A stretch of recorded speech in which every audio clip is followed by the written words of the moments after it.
Halo semuanya, salam jumpa, ketemu lagi dengan saya Dr. Hari Bagus Wirawan. Kali ini saya akan menyambung pembicaraan kita yang kemarin yang berjudul Abdominal and Chest Injury Part 1. Hari ini saya akan lanjutkan di Abdominal and Chest Injury Part 2. Sebelumnya agak seret, minum bentar. Orang mah kasih makan, kasih salak.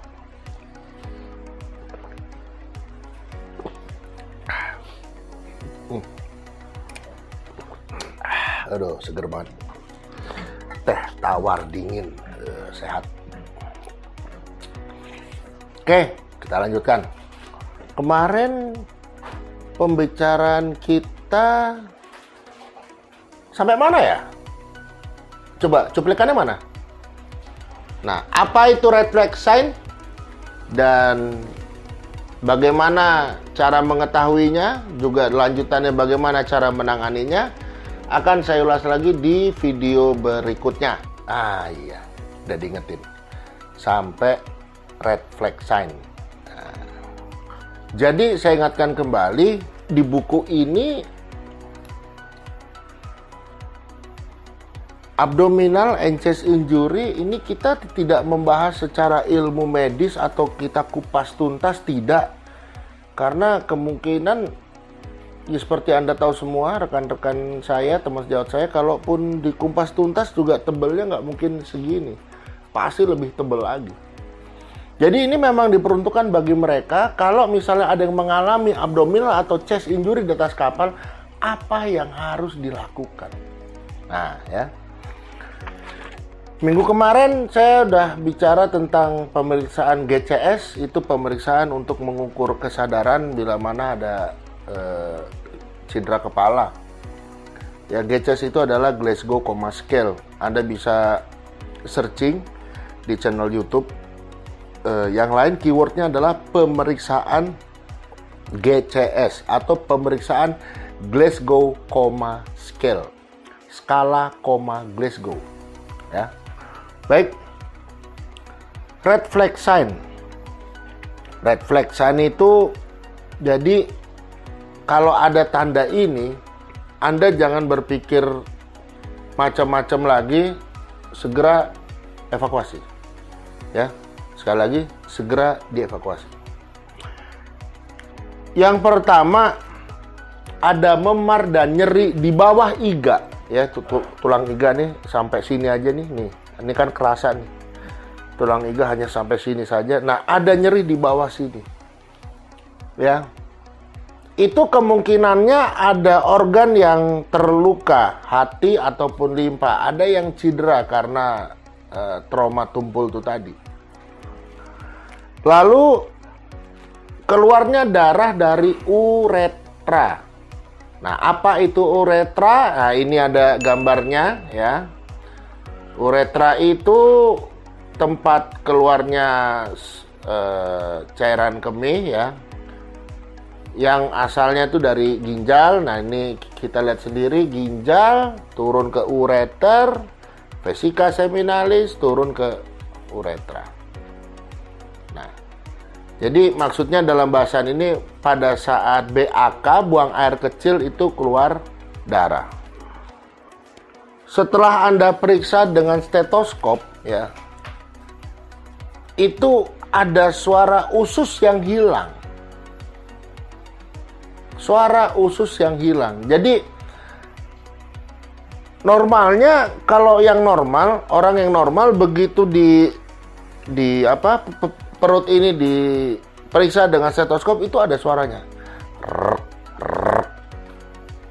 Ini semacam itulah. Nah, ini nggak ada, kosong, hening. Kemungkinan ada terjadi perdarahan, ya, di daerah abdomen. Ada new pain, new pain pada abdomen, ya. Jadi setelah kejadian itu nggak ada nyeri apa-apa di sekitar abdomen, tahu-tahu adanya itu setelah berapa lama setelah kejadian, berapa mungkin ya hitungan menit, jam. ya, itu kemungkinan adanya ruptur pada usus atau kerusakan pada pankreas. Ini tulisannya dari buku ini, ya. Jadi buku ini udah meringkas. Jadi kalau ada new pain di abdomen itu artinya ada ruptur pada usus atau kerusakan pada pankreas. Lalu kalau dia demam, nah ini dia udah cedera, jatuh karena trauma tumpul, kemudian ada demam. Dari buku ini cuman suruh mikir satu hal aja sih.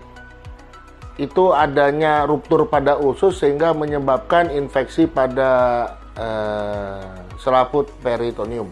Lalu kita lihat BAK-nya. Seperti tadi saya lupa, BAK keluar darah. Ya, kalau BAK keluar darah berarti ada kerusakan pada ginjal atau pada saluran itu sendiri.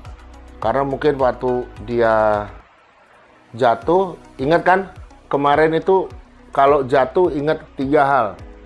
Adanya cedera pada dada, kemungkinan adanya cedera pada kepala, dan kemungkinan ada cedera pada alat gerak, yaitu kedua tangan di atas dan kaki, ya.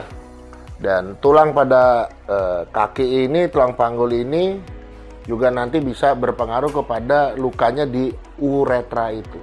Kenapa harus penting memperhatikan BAK-nya, buang air kecilnya? Karena kalau dia keluarnya urin seperti biasa, berarti normal, ya, berarti normal. Ya artinya keadaannya dia normal-normal saja. Bagaimana sekarang kalau keluar darah, lalu nggak ada urin? Nah, keluar darah itu seperti tadi yang saya bilang, dia keluar darah itu ada kemungkinan berarti dia ada kerusakan pada ginjal ataupun uretranya. Ya itu kalau keluar darah. Lalu kalau tidak ada urin, ya, hitungannya berapa sih tidak ada urin? Lebih dari 6 atau 7 jam, 6 sampai lebih daripada itu ya, lebih dari 6 sampai 7 jam. Kemungkinan itu ada ruptur pada uretra. Jadi ruptur itu bahasanya apa ya? Hancur, luluh, rusak. Gitu loh. Jadi nggak bisa keluar urin. Kan mohon maaf ya, di dalam alat kelamin manusia itu ada saluran. Ya, ini saya bicara alat kelamin laki-laki ya, itu ada saluran yang namanya uretra, itu buat keluarnya urin. Nah kalau salurannya itu rusak atau pecah dan lain sebagainya, dia mau keluar susah, alirannya akan berbalik lagi, ya. Jadi itu kita harus perhatikan, ada urin atau enggak, berdarah atau enggak. Kalau mau dievakuasi, ya udah, berarti jangan berikan apa-apa lewat mulut. Apalagi dia mau dievakuasi untuk dioperasi. Ya. Jangan masukkan apa-apa lewat mulut. Karena yang namanya operasi itu nggak 6-8 jam sebelumnya itu nggak boleh dimasukin makanan. Mungkin boleh ya minuman, tapi saya coba kalau ada yang tahu bolehlah komen di bawah. Nah sambil menunggu evakuasi, tadi saya bilang yang pertama, 1, siapkan dokumen. Yang kedua, diinfus. Dokumennya banyak. Yang 1, resume rekam medis, ya. Yang kedua ada nanti sampai di chapter 12 saya akan menunjukkan ada format, contoh-contoh format untuk pasien yang mau dirujuk. Ya, jadi pasien yang mau dirujuk formatnya ada 2. Yang 1 pakai format in the case of illness, yang satu lagi pakai format in the case of injury. Jadi memang ada 2 ya, alasan dari kapal untuk merujuk ke awak kapalnya itu karena memang itu kasus karena penyakit atau kasus karena cedera, in the case of illness atau in the case of injury. Nah, yang kita pakai di sini adalah in the case of injury. Itu nanti ada beberapa pokok pertanyaan yang harus Anda jawab. Ya, dari mulai identitasnya dan lain sebagainya. sebagainya, itu yang harus Anda jawab. Ini pembahasan untuk blunt injury atau trauma tumpul pada luka di abdomen sudah selesai sampai sini. Kalau misalnya Anda memiliki pertanyaan, boleh tulis di komen, insya Allah nanti akan saya reply. Oke, kita lanjutkan. Nanti pada penetrating ini juga dibahasnya seperti itu, dibuatnya simple. Walaupun sebenarnya mohon maaf, memang bahasannya tuh tidak simple.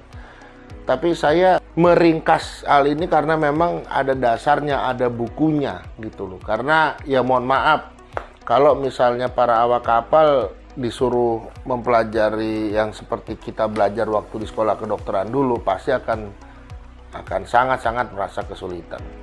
Ya. Jadi memang dari AIMO sudah meringkas pakai buku ini. Ini udah saya potong-potong, saya copy karena yang aslinya sayang mau dipakai. Ya. Oke, yang namanya penetrating itu ada tusukan, tembakan atau kecelakaan lainnya yang menyebabkan adanya luka tembus. Kita juga harus melihat di sini tanda-tanda kehilangan darah. Kalau ada luka tembus, ada nggak kehilangan darahnya? Mungkin walaupun luka tembus tapi darahnya nggak keluar, tapi keluarnya di dalam. Nah, ada nggak tanda-tanda kehilangan darahnya? Di video yang lalu sudah saya bicarakan, ya, di video abdominal and chest part 1, ya.